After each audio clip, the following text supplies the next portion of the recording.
Good morning. My name is Yolo County District Attorney Jeff Reisig. On July 1st, 2025, 7 people died in a massive explosion near Esparto, California. Those victims included Jesus Ramos, 18 years old, Johnny Ramos, 22 years old, Joel Melendez, 41, Carlos Rodriguez Mora, 43, Neil Lee, 41, Angel Voller, 18, and Christopher Bokog, 45. To the survivors of the deceased, we send our deepest sympathy. Over the last 9 months, my office has directed the criminal investigation of the facts, the circumstances, and the individuals involved in this incident. This investigation has, thus far, involved dozens, maybe hundreds, of law enforcement agencies around the state and the country. And we're grateful for their help.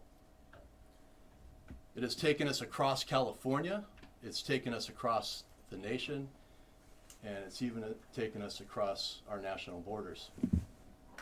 It has been a massive investigation.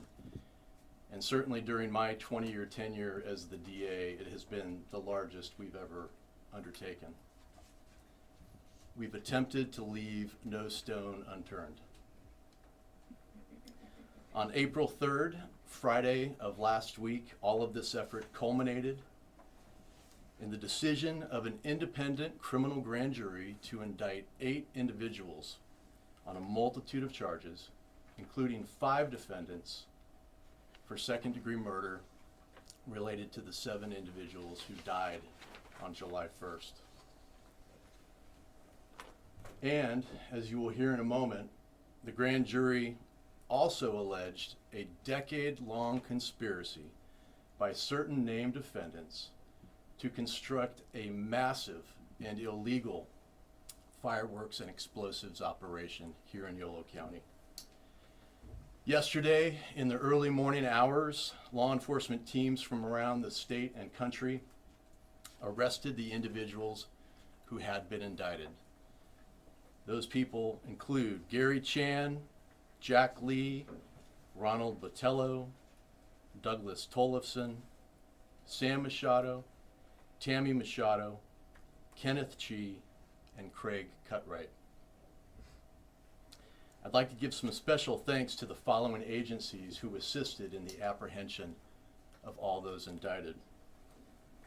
The United States Marshals Pacific Southwest Regional Fugitive Task Force, the Sacramento Division, the Orange County, Florida Sheriff's Office, and the U.S. Marshals Central Florida Fugitive Task Force, the Bureau of Alcohol, Tobacco, Firearms, and Explosives, the California Department of Corrections Special Services Unit, the San Jose Police Department Covert Response Unit,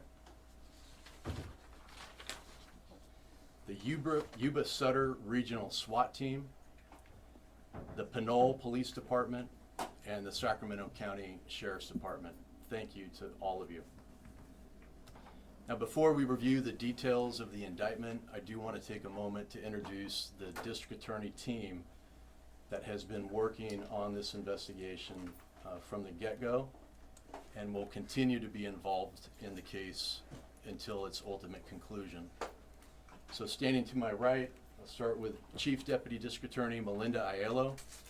She will be overseeing this case in its entirety until the conclusion. To her right, you have Deputy DA Rachel Hilsinger, Supervising Deputy DA Rachel Hilsinger, Supervising Deputy DA's DA Deanna Hayes, Deputy DA Clara Nabity, and to my left we have Chief DA Investigator Dave Marshall, followed by Lieutenant Investigator Shad Bagley, DA Investigator Nate Hudson, and DA Investigator Brent Dawson. Also not standing here, but I want to call them out, our victim advocates. Throughout this investigation, we have heard the victims. We have heard how frustrated they have been. We have had deep empathy for their loss. We know that this process is long and terrible for them in many ways, but every single person up here thought about them every step of the way in trying to seek the truth in this case. And in that regard, we were assisted by our victim advocate, Estella Morales, and also Special Prosecutor Jonathan Raven. So with that, I will turn it over to Deputy DA Clara Nabity to go through the details of the indictment. And at the end of that presentation, we will take some questions.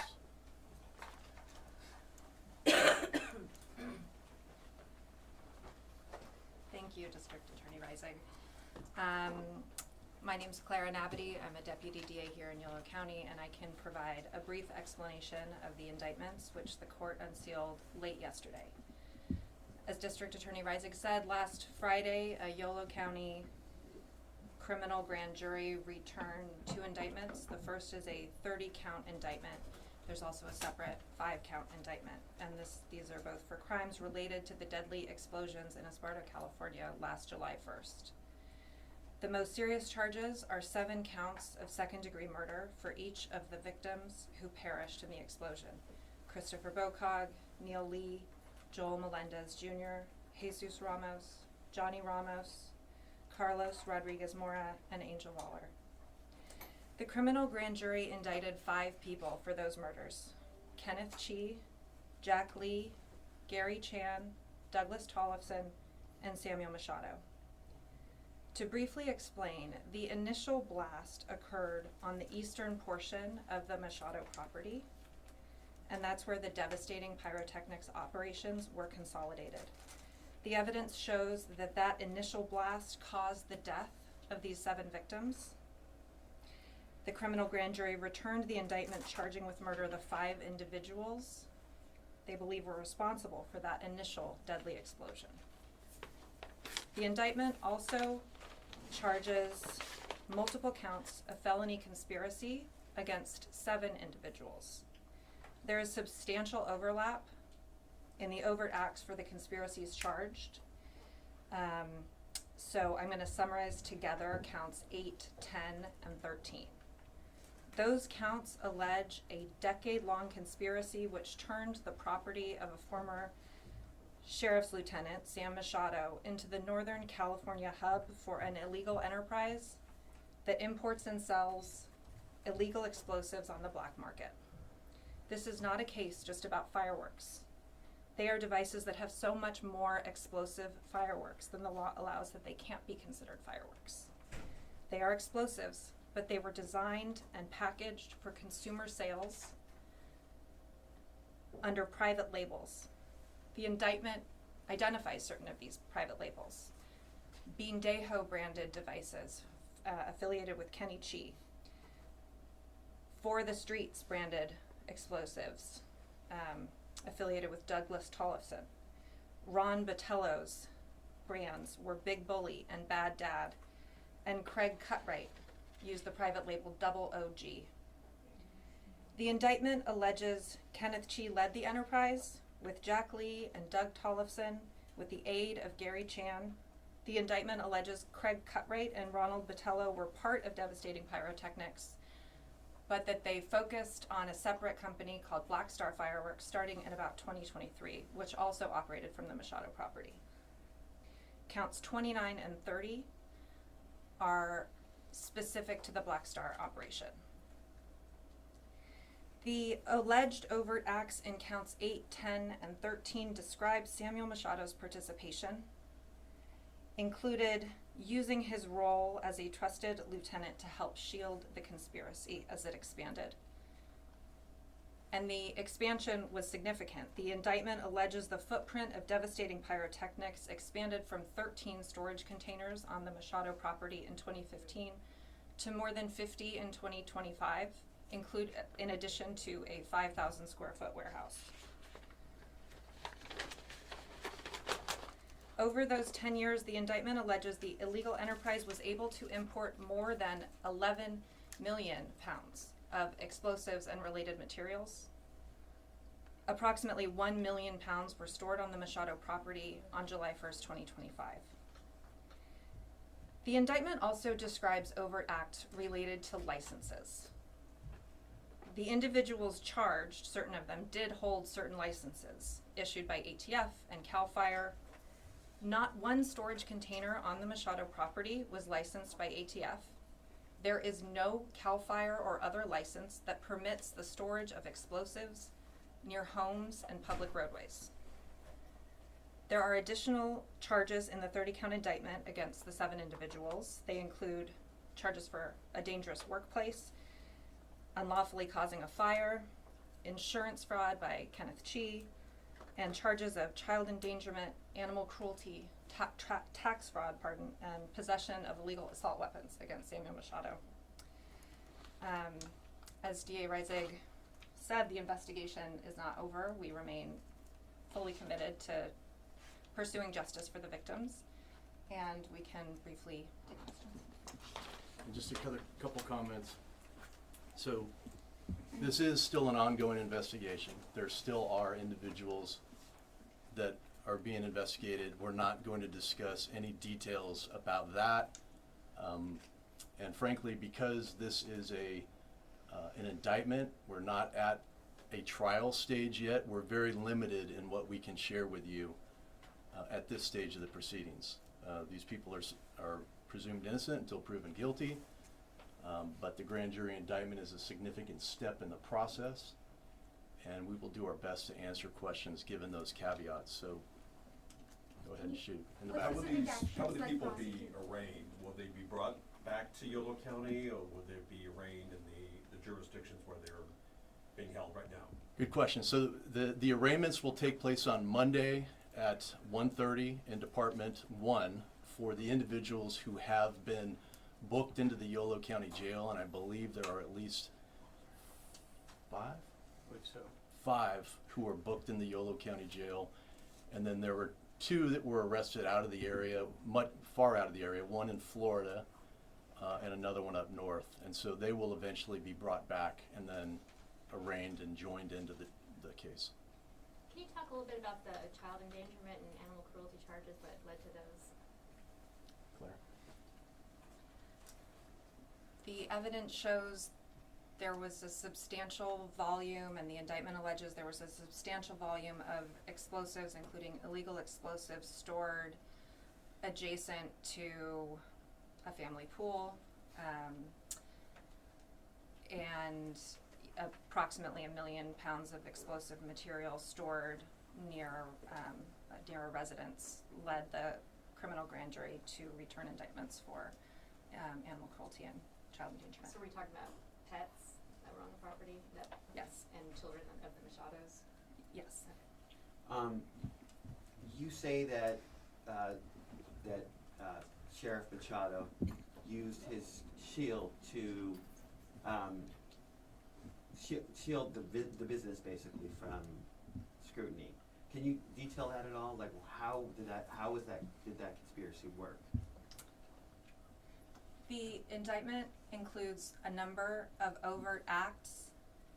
If you refer, there are specific overt acts, including, for example, defendants using their positions to make false statements to the public, law enforcement entities, and the county about the nature of the business. So I would refer you to the overt acts that do include specific allegations about everybody's role in the conspiracy.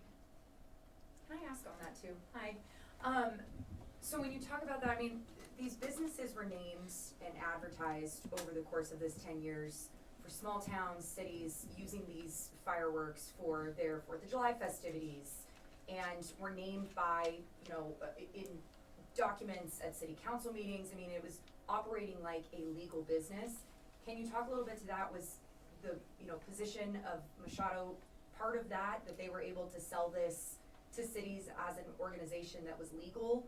I mean, that's the part I think if you could clarify a little bit about that. That's a good question, and I don't want to speak beyond the indictment. What I can say is that there's a difference between a display business and sort of the illegal street sales of private label explosives. And so the indictment is focused on an alleged conspiracy of importing and selling on the street illegal explosives. And the display business is not really the focus of our criminal investigation. It's the back end part that this is focused on in the way that basically is what you're saying. A display business isn't, that's not necessarily a criminal enterprise. Importing illegal explosives and selling them on the street is. So like these companies, Bean Deho, and Big Bully, did anyone have ownership of these companies? Were they manufacturing some of these fireworks? Like what was their connection to these companies? The indictment describes the companies, identifies the companies as Devastating Pyrotechnics and Black Star Fireworks. The brands that were imported include Bean Deho, For the Streets, Bad Dad, Big Bully, Double OG. So they're brands, not companies, if that makes sense. Is there ownership of the brand? Did Kenny Chi, for example, did he have an ownership stake in Bean Deho? The indictment includes a specific overt act alleging that Kenny Chi imported explosive devices labeled as Bean Deho fireworks. Could you please go into a little bit about workplace conditions and safety and what the expectations were and differences between what you believe the conditions were and what they should have been? I think that's outside the scope of what we can talk about today, unfortunately. Is that something that you are actively investigating as part of this? I would say that's part of an ongoing investigation. There are also other agencies that have looked at that, and I think it's beyond the scope of what we can talk about today. What specific actions led to filing murder charges and not just negligence? So keep in mind that this is an indictment by a criminal grand jury, and those are just normal citizens who received a summons to appear and then were impaneled to sit as the charging entity in this case. So it was their decision. The indictment is actually the decision of those grand jurors after hearing the evidence as to what they believed were appropriate charges. And so that's the answer. You had citizens of Yolo County that heard the evidence, and they believed that it was appropriate to charge 5 people with murder, second-degree murder. Are you able to talk about CAL FIRE's investigation into the cause of the explosion and what specifically they found? No. I mean, the most I can say to you is that CAL FIRE was obviously a critical player in the investigation. There were, as I said, dozens, if not hundreds, of entities involved in assisting us. They were pivotal, and I think anything beyond that, I can't get into the evidence. Can you share if the sale of these explosives over the course of those 10 years led to any other devastation, whether it's here or any other part of the state?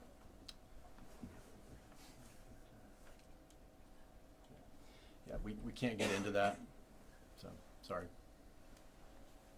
This is obviously a significant case for your office. Can you just describe kind of your emotions and feelings today among you and the other people who are here once this kind of got finalized and being in this moment now? Yeah, I mean, everybody's, we're tired. But, this was a terrible, terrible event for those 7 people who died and the entire community. As you all know better than anybody, I mean, it's a news story that's traveled around the world for good reason. It was so devastating and scary at the same time. So we have been committed from day one to seeking the truth and finding out what happened and who was responsible for it. And as you can see from this team, it's a big team. We're a medium-sized office in the state of California. We only have, 35-ish attorneys and a limited number of peace officers. And so when I said this is the largest investigation we've ever undertaken during my time here, it's true. It was massive.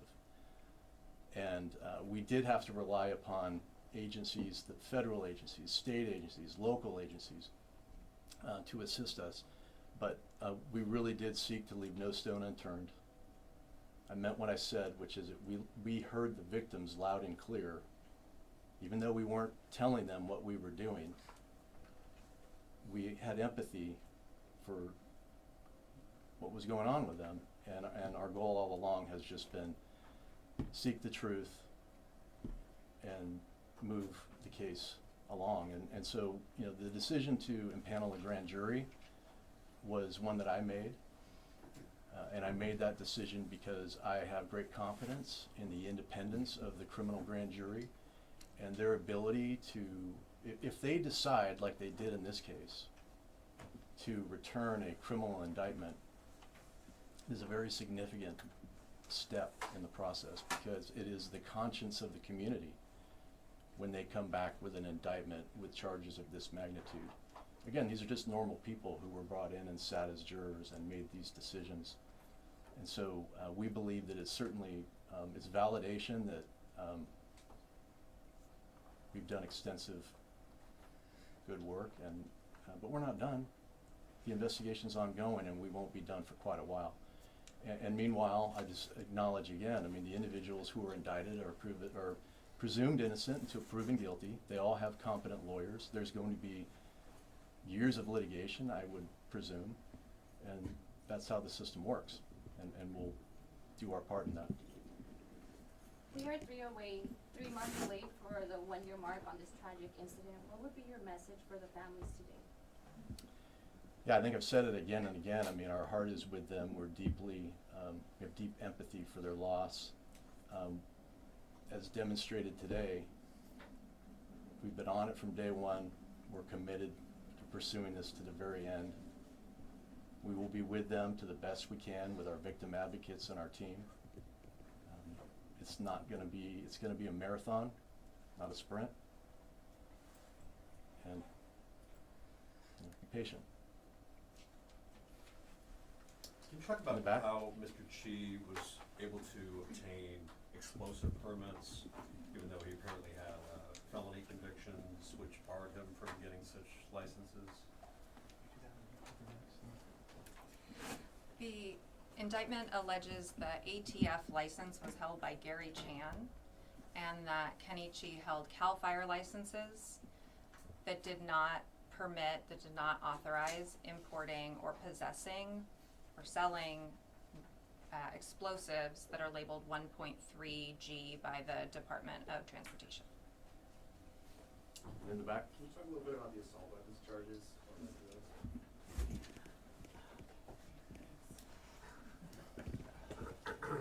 I know. Hi, I'm Deanna Hayes.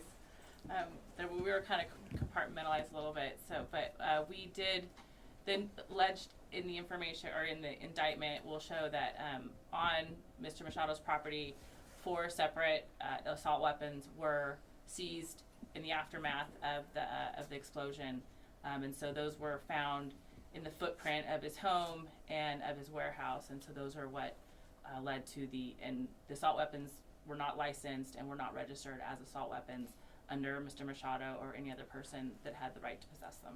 He had a firearms business, and there's been some speculation that he stored many of those firearms in the warehouse. Is that, besides the ones that you were able to recover, was there a suggestion that there was more that was happening in the warehouse in terms of firearms distribution? We know that the 4 that we have alleged were illegally possessed. Do you know what intent they were?